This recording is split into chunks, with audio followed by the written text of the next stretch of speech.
you call technical malversation of public funds.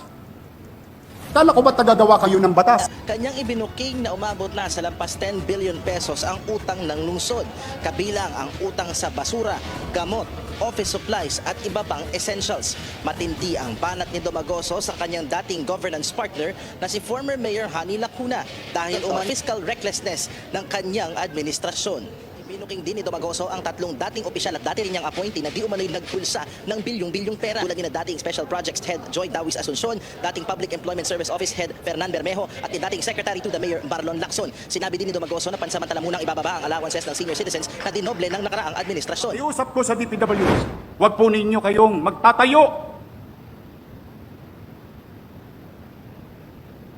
Huwag kayong magtatayo ng gusali o infrastruktura sa lugar na ipinagbabawal ng batas. Saan ka nakakita? Pera ng congressman. Pera ng taong bayan. Magpapatayo ng barangay hall sa bangketa. Kala ko ba tagagawa kayo ng batas?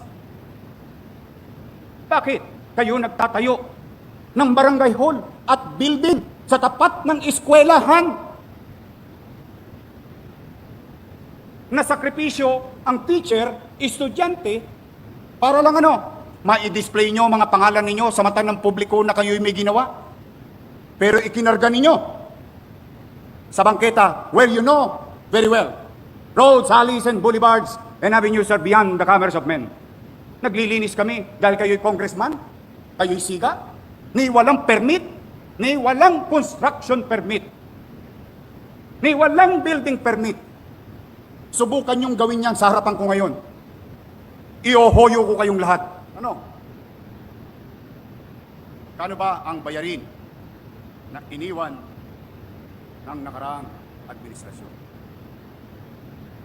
Negative 10.2 billion pesos and counting.